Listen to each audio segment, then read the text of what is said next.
bahas produk. Assalamualaikum, Shalom, Om Swastiastu, Namo Buddhaya, Salam Kebajikan. Pertama-tama kami ucapkan terima kasih kepada Ibu dosen Gunawara sebagai dosen pengampu mata kuliah akuntansi syariah. Dan selamat siang kepada teman-teman.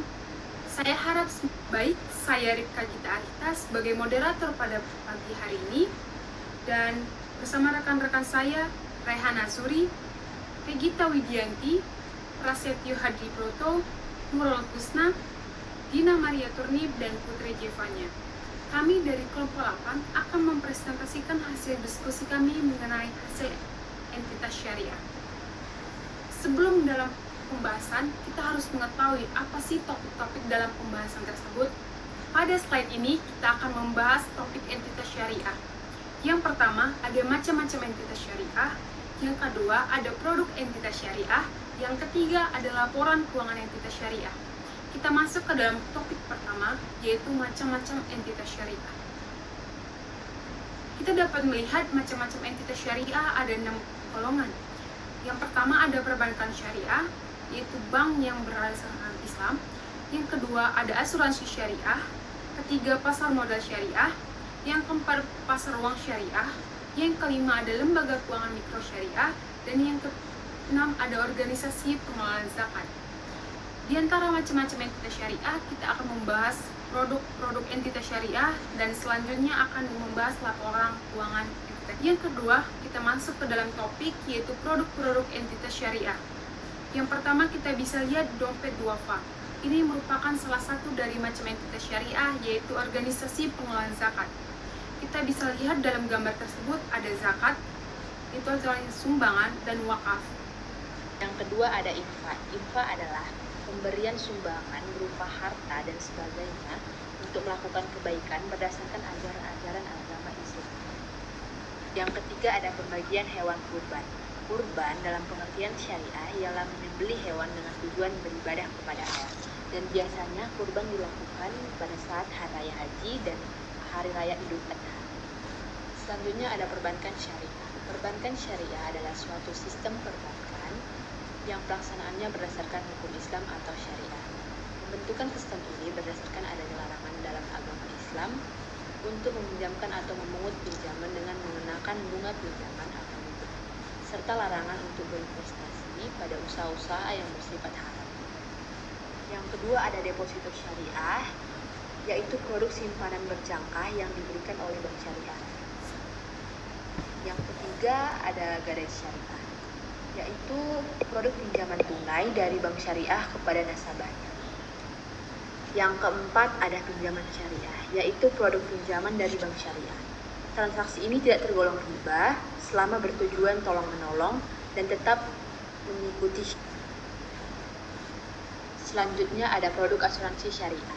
Produk asuransi syariah adalah sebuah usaha untuk saling melindungi dan tolong-menolong di antara sejumlah orang atau pihak melalui investasi dalam bentuk aset yang memberikan pola pembelian untuk menghadapi resiko melalui akad atau perikatan sesuai syariat Islam. Yang kedua ada BNI yang mengeluarkan BNI Life Syariah.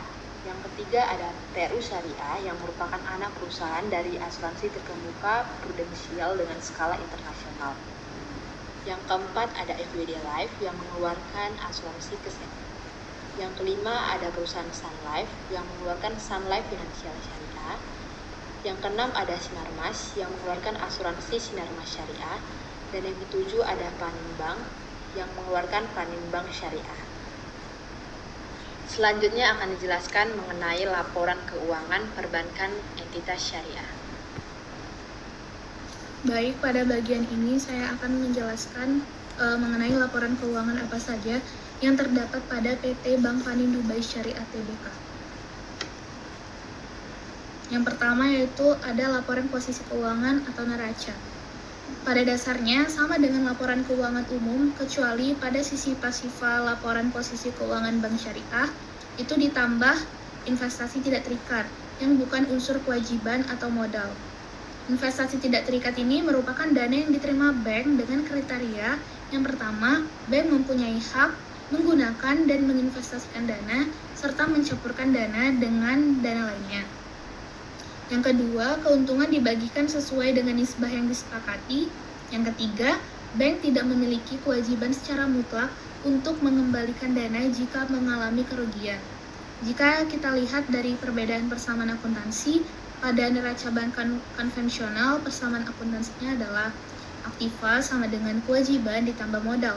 Sedangkan pada neraca bank syariah persamaan akuntansinya aktiva sama dengan kewajiban ditambah investasi tidak terikat ditambah modal. Lalu pada laporan posisi keuangan ini kita bisa lihat ada piutang murabahah. Piutang murabahah ini adalah jual beli barang pada harga asal dengan tambahan keuntungan yang disepakati. Dalam jual beli murabahah, penjual harus memberitahu harga produk yang dia beli dan menentukan suatu tingkat keuntungan sebagai tambahannya. Lalu ada lagi nih, piutang ijarah. Piutang ijarah atau porsi pokok sewa merupakan akrual piutang atas porsi pokok yang belum direalisasikan oleh nasabah, dan piutang pendapatan ijarah merupakan akrual atas bagian keuntungan transaksi ijarah dari angsuran nasabah pada bulan berikutnya yang diakui secara proporsional. Piutang pendapatan ijarah diakui pada saat jatuh tempo sebesar jasa yang belum diterima dan disajikan sebesar nilai bersih yang dapat direalisasikan, yaitu sebesar saldo piutang. Pembiayaan mudharabah. Mudharabah ini adalah akad kerjasama antara bank selaku pemilik dana dengan nasabah selaku yang mempunyai keahlian atau keterampilan untuk mengelola suatu usaha yang produktif dan halal. Hasil keuntungan dari penggunaan dana tersebut nantinya akan dibagi bersama berdasarkan nisbah yang disepakati. Akad mudharabah ini digunakan oleh bank untuk memfasilitasi pemenuhan kebutuhan permodalan bagi nasabah guna menjalankan usaha atau proyek dengan cara melakukan penyertaan modal bagi usaha atau proyek yang bersangkutan. Lalu ada pembiayaan musyarakah. Musyarakah ini adalah bentuk pembiayaan dengan skema bagi hasil atau syirkah di mana bank menempatkan dana sebagai modal untuk usaha nasabah, dan selanjutnya bank dan nasabah akan melakukan bagi hasil atas usaha sesuai nisbah yang disepakati pada jangka waktu tertentu. Lalu ada bagi hasil dana syirkah temporer. Dana syirkah temporer adalah dana yang diterima sebagai investasi dengan jangka waktu tertentu dari individu dan pihak lain, di mana bank mempunyai hak untuk mengelola dan menginvestasikan dana tersebut dengan pembagian hasil investasi berdasarkan kesepakatan. Lalu ada bonus wadiah yang belum dibagikan. Bonus wadiah adalah bonus yang diberikan sebagai insentif berupa uang kepada nasabah tabungan wadiah sebagai bentuk balas jasa telah menitipkan dananya.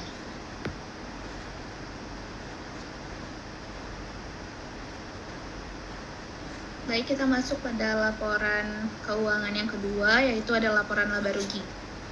Pada dasarnya sama dengan unsur laporan laba rugi yang berlaku umum, tapi pada laporan laba rugi bank syariah itu ditambah dengan hak pihak ketiga atas bagi hasil investasi tidak terikat.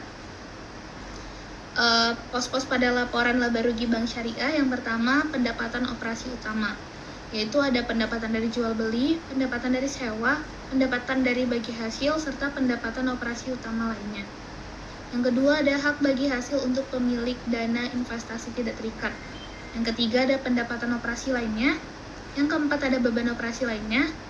Yang kelima ada beban non operasi. Yang keenam ada zakat. Serta yang terakhir ada pajak.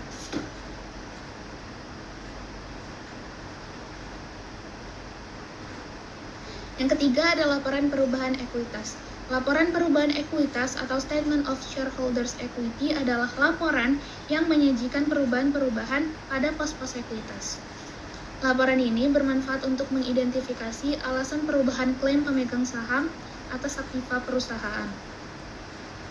Entitas syariah harus menyajikan laporan perubahan ekuitas sebagai komponen utama laporan keuangan yang menunjukkan laba atau rugi bersih periode yang bersangkutan, setiap pos pendapatan dan beban, keuntungan atau kerugian beserta jumlahnya yang berdasarkan pernyataan standar akuntansi keuangan terkait diakui secara langsung dalam ekuitas, pengaruh kumulatif dari perubahan kebijakan akuntansi dan perbaikan terhadap kesalahan mendasar sebagaimana diatur dalam pernyataan standar akuntansi keuangan terkait transaksi modal dengan pemilik dan distribusi kepada pemilik, lalu saldo akumulasi laba atau rugi pada awal dan akhir periode, serta perubahannya dan rekonsiliasi antara nilai tercatat dari masing-masing jenis modal saham, agio, dan cadangan pada awal dan akhir periode yang mengungkapkan secara terpisah setiap perubahan.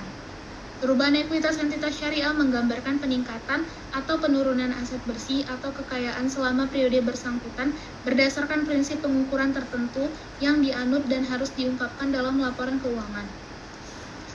Laporan perubahan ekuitas, kecuali untuk perubahan yang berasal dari transaksi dengan pemegang saham seperti setoran modal dan pembayaran dividen, menggambarkan jumlah keuntungan dan kerugian yang berasal dari kegiatan entitas syariah selama periode yang bersangkutan.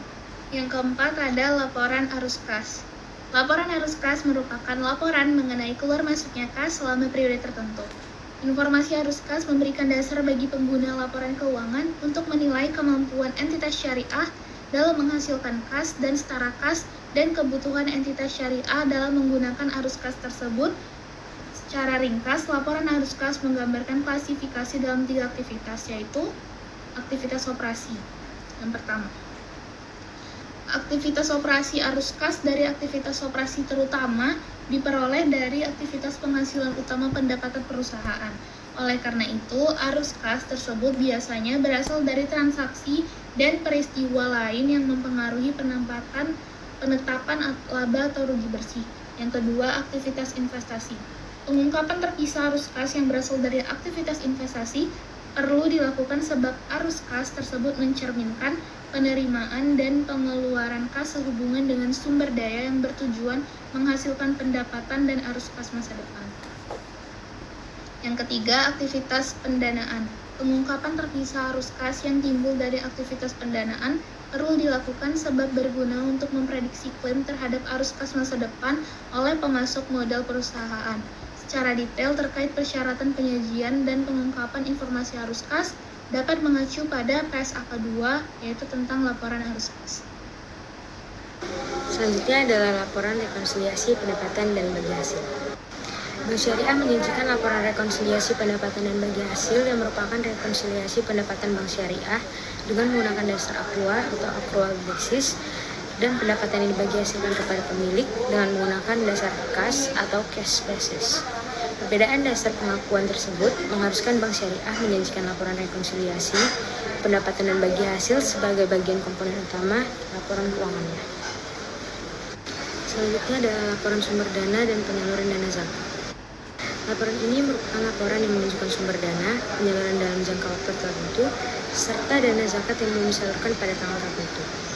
Bank tidak secara langsung menjalankan fungsi pengelolaan dana zakat, infak, dan sedekah, dan dana kebajikan.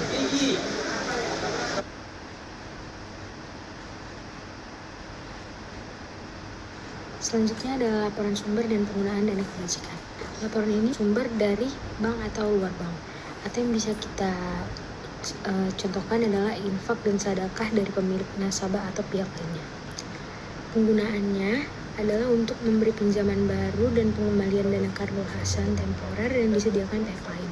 Entitas menyajikan laporan sumber dan penggunaan dana kebajikan sebagai komponen utama laporan keuangan untuk menunjukkan yang pertama itu sumber dana kebajikan berasal dari misalnya infak, sedekah, hasil pengelolaan wakaf, terus pengembalian dana kebajikan produktif, denda, pendapatan halal. Terus laporan ini juga menunjukkan penggunaan dana kebajikan untuk yang pertama itu ada dana kebajikan produktif, ada sumbangan, dan juga penggunaan lain untuk kepentingan umum. Terus yang ketiga itu menunjukkan kenaikan atau penurunan sumber dana kebajikan. Dan yang terakhir adalah saldo awal dana, penggunaan dana kebajikan. Nah, yang terakhir adalah catatan atas laporan keuangan. Catatan atas laporan keuangan harus disajikan secara sistematis.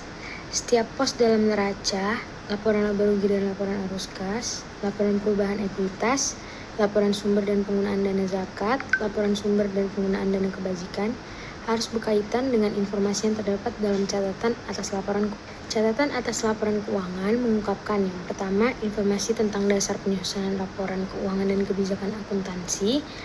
Yang kedua, informasi yang diwajibkan dalam pernyataan standar akuntansi keuangan.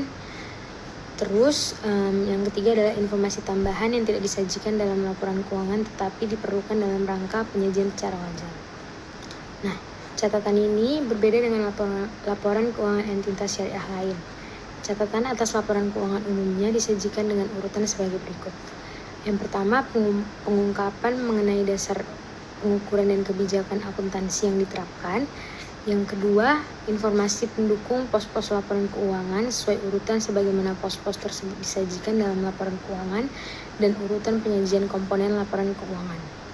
Dan yang terakhir adalah pengungkapan lain termasuk kontingensi, komitmen, dan pengungkapan keuangan lainnya, serta pengungkapan yang bersifat non-keuangan.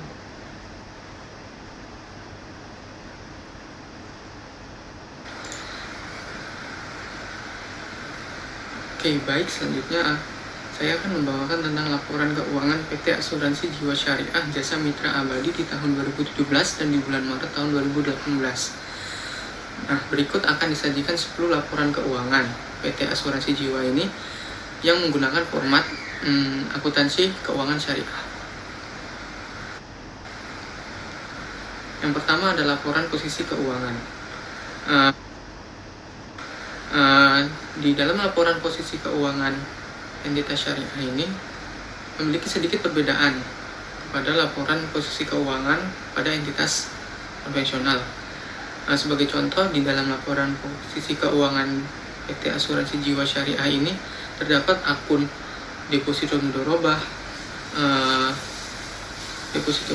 terus penyisihan ujroh, dana syirkah temporer mudharabah, dan dana tabaru. Nah, deposito mudharabah ini memiliki arti sebagai produk investasi yang dilakukan antara pemilik dana atau dalam syariah disebut dengan sohibul mal dengan pihak atau pemilik bank syariah itu sebagai pengelola dana atau bisa disebut dengan mudharib, dengan tujuan untuk mendapatkan keuntungan yang akan dibagikan kepada nasabahnya sesuai nisbah atau akad. Yang kedua ada penyisihan ujroh. Nah, ujroh sendiri ini dapat diartikan sebagai upah. Sesuai fungsinya dalam mengelola asuransi syariah, perusahaan asuransi syariah bertugas mengelola dana peserta.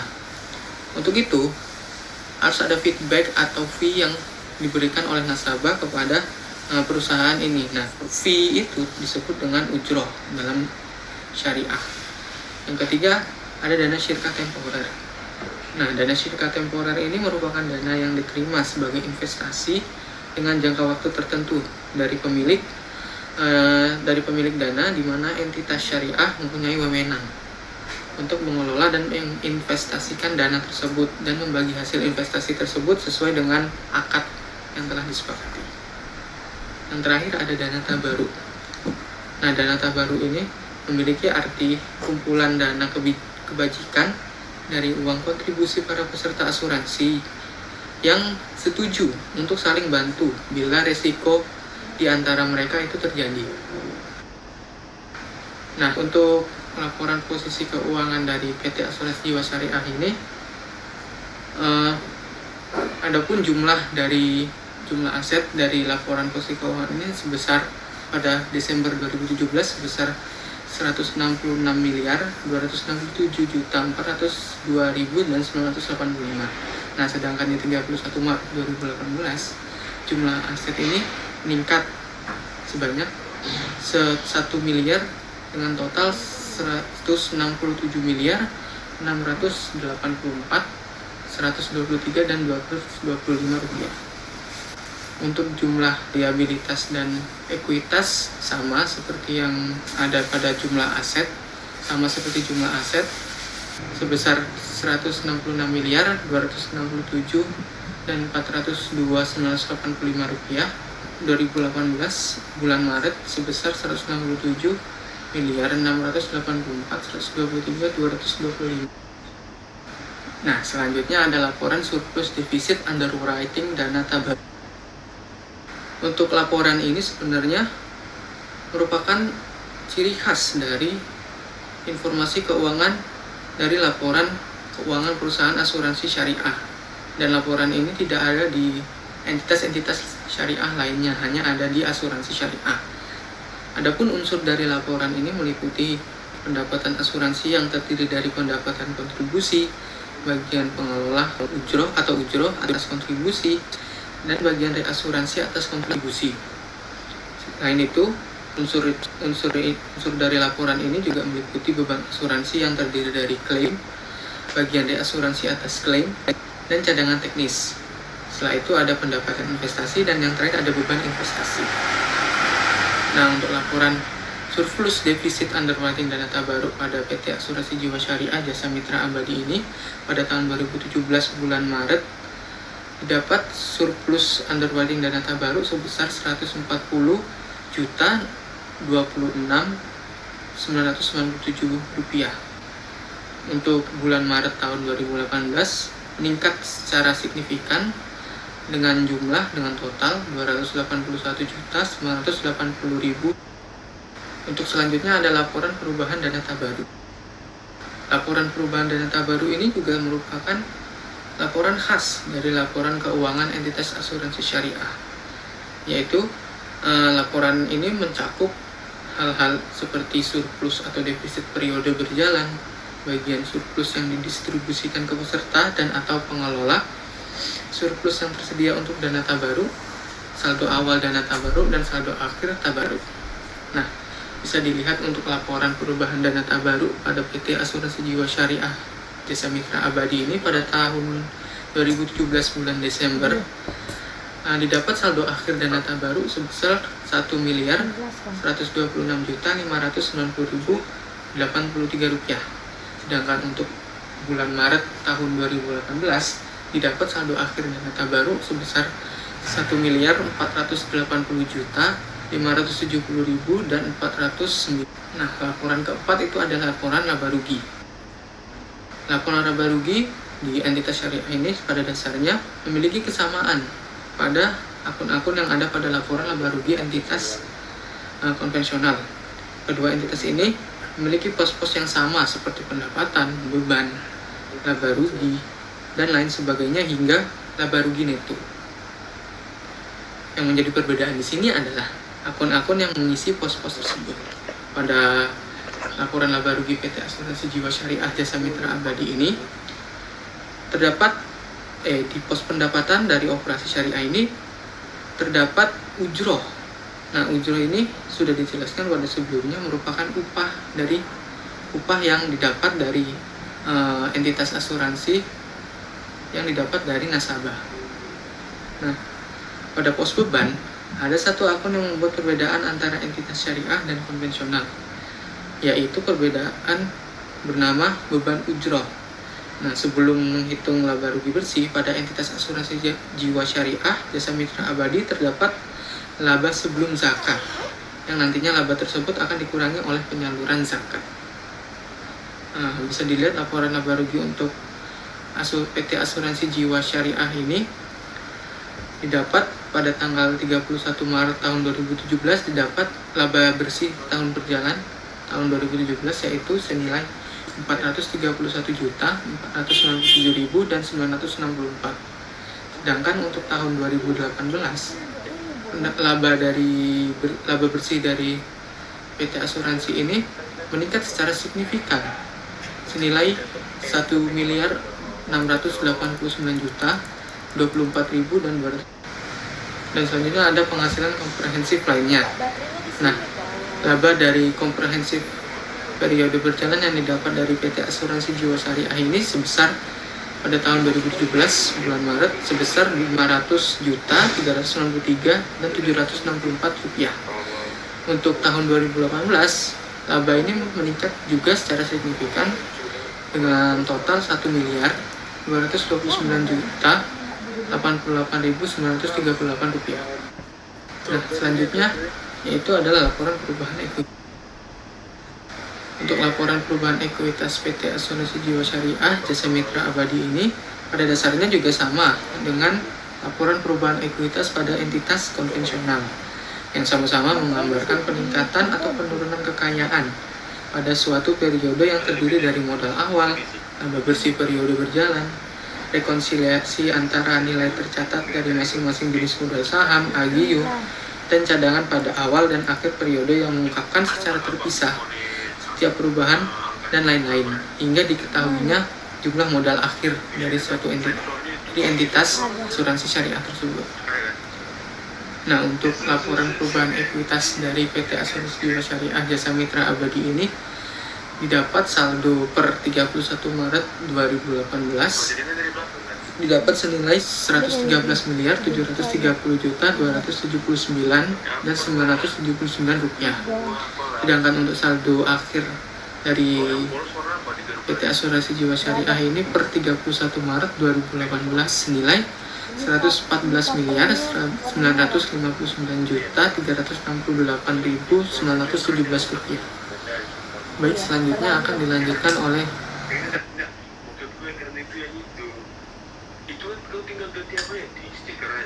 Baik, saya akan melanjutkan materi selanjutnya, yaitu mengenai laporan arus kas.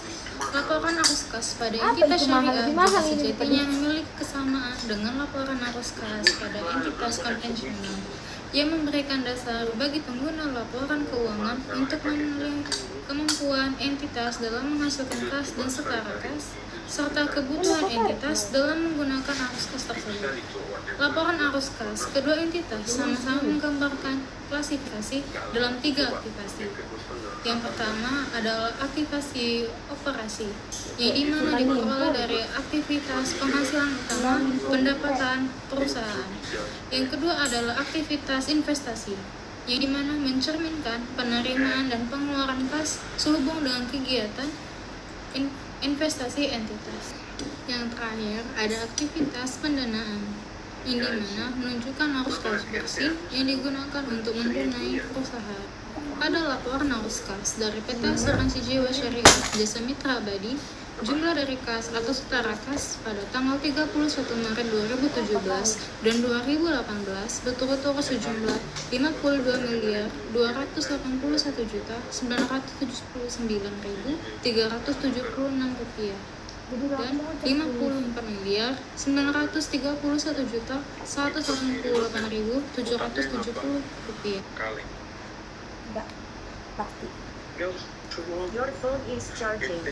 Selanjutnya adalah laporan sumber dan penyaluran dana zakat.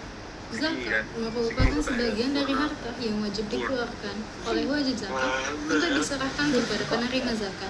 Pembayaran zakat dilakukan apabila nisab dan haulnya terpenuhi dari harta yang memenuhi kriteria wajib zakat. Laporan sumber dan penyaluran dana zakat meliputi sumber dana zakat dan penyaluran dana selama satu periode tertentu dan saldo dana zakat. Pada laporan sumber dan penyaluran dana zakat dari PT Asuransi Jiwa Syariah Jasa Mitra Abadi, jumlah dari saldo akhir dana zakat pada tanggal 31 Maret 2018 sejumlah 43.308.314 rupiah dan tidak ada saldo dana zakat pada tanggal 31 Maret 2017. Itu Hexomnya ada garansi nggak? Nggak, aku buka kotaknya. Kemudian ada laporan perubahan dana tabungan. Laporan perubahan dana tabungan dalam entitas asuransi syariah meliputi penerimaan dana dan penarikan dana selama satu periode tertentu, keuntungan dan kerugian dan biaya dari investasi, serta saldo awal dan akhir dari tabungan entitas asuransi syariah. Pada laporan perubahan dana tabungan dari PT Asuransi Jiwa Syariah Jasa Mitra Abadi, jumlah dari saldo akhir dana tabungan pada tanggal 31 Desember 2017 dan 31 Maret 2018 berturut-turut sejumlah 159.148.906 rupiah dan 146.080.482 rupiah. Jadi itu ganti RTA-nya kayak mana nanti dalamnya? Aku nggak pernah pakai RTA. Laporan sumber dan penggunaan dana kebajikan. Laporan sumber dan penggunaan dana kebajikan pada entitas asuransi jiwa syariah Jasa Mitra Abadi meliputi sumber dana yang berasal dari pendapatan non halal dan penggunaan dana kebajikan selama periode tertentu. serta saldo awal dan akhir dana kebajikan pada entitas tersebut. Pada laporan sumber dan penggunaan dana kebajikan dari PT Asuransi Jiwa Syariah Jasa Mitra Abadi, jumlah dari saldo akhir dana kebajikan pada tanggal 31 Desember 2017 serta 31 Maret 2018 berturut-turut sejumlah Rp6.461.455 dan Rp7.675.591. Itu yang nanti besok ni kontrak X semua. Kemudian ada catatan atas laporan keuangan. Secara struktur, catatan atas laporan keuangan entitas syariah menyajikan informasi tentang dasar penyusunan laporan keuangan serta kebijakan akuntansi spesifik yang digunakan. Mengungkapkan informasi yang disyaratkan oleh SAK yang tidak disajikan di bagian manapun dalam laporan keuangan, serta memberikan informasi yang tidak disajikan di bagian manapun dalam laporan keuangan, tetapi informasi tersebut relevan untuk memahami laporan keuangan. Berikut adalah contoh sebagian kecil dari catatan asas laporan keuangan PT Asuransi Jiwa Syariah Jasa Mitra Abadi yang menampilkan catatan atas piutang kontribusi dari berbagai perusahaan yang terlibat. Berikutnya entitas syariah lain. Di sini kami mengambil contoh dari Yayasan Dompet Duafa dan laporan keuangan Yayasan Dompet Duafa tahun 2019. Berikut merupakan akun-akun yang terdapat pada laporan keuangan entitas syariah lain, yang mana laporan keuangannya menggunakan prinsip syariah di dalamnya. Pada laporan keuangan entitas ini agak sedikit berbeda dengan entitas syariah lain, dikarenakan entitas ini sama sekali tidak ada mencari keuntungan di dalamnya, melainkan murni sebagai yayasan penyalur zakat dan infak umat. Bagian ini juga akan menjelaskan mengenai akun-akun yang tidak terdapat pada laporan keuangan konvensional lainnya. Terdapat beberapa perbedaan yang signifikan pada laporan posisi keuangan, yakni pada bagian ekuitas atau modal yang biasa kita temui pada laporan posisi keuangan entitas konvensional seperti bank dan asuransi. Sedangkan di sini adalah saldo dana. Kenapa saldo dana? Menurut kami karena dana yang berada pada entitas ini bukan merupakan ekuitas atau modal yang dimiliki oleh pengelola, melainkan dana titipan dari umat untuk disalurkan kepada yang membutuhkan. Pada saldo dana ada dana terikat permanen untuk wakaf dan terikat yang peruntukannya untuk zakat, solidaritas kemanusiaan, tebar hewan kurban, dan terakhir ada dana tidak terikat yang peruntukannya untuk zakat pula.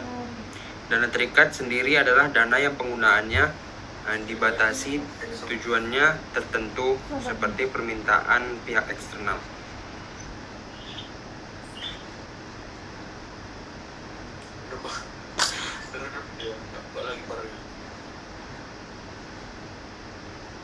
Bicara sama Kevin lihat Exxon mental. Kevin kita macam cakap Exxon tak pun Exxon lah. Tolong. Dilanjutkan dengan pengeluaran untuk program pembangunan seperti pendidikan, kesehatan, sosial, masyarakat, dan lain sebagainya. Serta ada pula dana penyaluran untuk sosialisasi ZISWAF atau kepanjangan dari zakat, infak, sedekah, dan wakaf. Selanjutnya ada laporan perubahan dana. Ada beberapa laporan perubahan dana dari produk-produk Yayasan Dompet Duafa.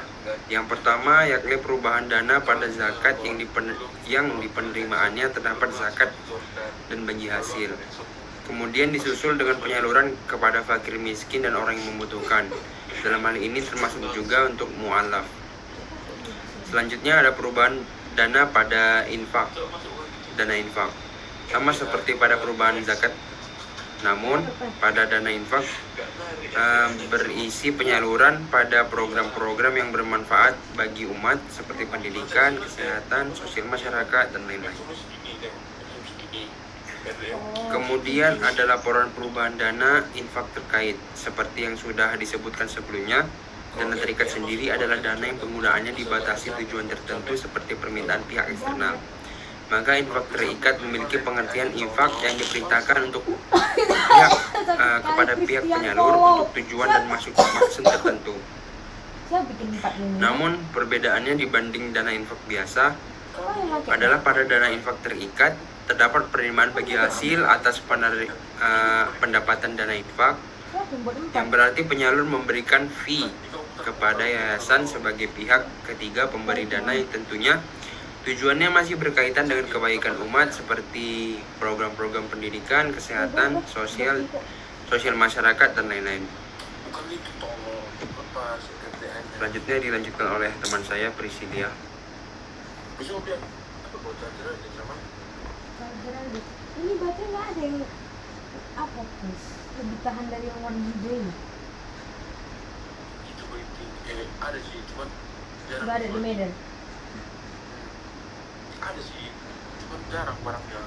Kalau ada pun masuk cuma 2 biji. Itu yang Yang keempat, laporan perubahan aset pelelangan dana berapi, sarana dan atau prasarana yang diadakan dari harta zakat yang secara fisik berada di dalam pengelolaan pengelola sebagai wakil mustahik zakat. Sementara manfaatnya diperuntukkan bagi mustahik zakat sehingga sama seperti laporan atas entitas lainnya. ini aja. Yang pertama ada laporan perubahan aset dari dana zakat, infak, kemudian wakaf. Dalam laporan ini bisa kita lihat wakaf terbagi dua, yaitu wakaf produktif dan sosial. Wakaf produktif yakni wakaf yang digunakan untuk memberikan pinjaman modal kepada para petani, peternak, atau pengusaha berbagai macam industri untuk menjalankan usahanya. Sedangkan wakaf sosial adalah wakaf yang berupa penyerahan kepemilikan suatu barang kepada umat yang digunakan sepenuhnya untuk kepentingan umat. Yang kelima, laporan arus kas terdiri dari arus kas dari aktivitas operasi, investasi, pendanaan. Perbedaannya hanya terdapat pada penyesuaian aset tetap pengelolaan, yang berarti bagaimana perubahan dana-dana seperti zakat, wakaf, infak, dan lain-lain dari tahun sebelumnya yang digunakan untuk aset yayasan, baik itu untuk memperoleh aset tidak tetap seperti dana bergulir atau investasi, maupun untuk memperoleh aset tetap seperti bangunan, tanah, dan lain-lain.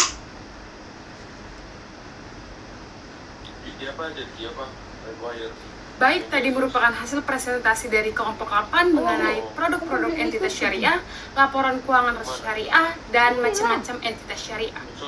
Saya Rifka Gita sebagai perwakilan dari kelompok 8 meminta maaf jika ada salah kata. Semoga hasil presentasi tadi menambah ilmu pengetahuan. Rasanya itu enak. Saya ucapkan terima kasih. Enggak, ditulis kayak gini. Rasanya enak, tapi enggak enak.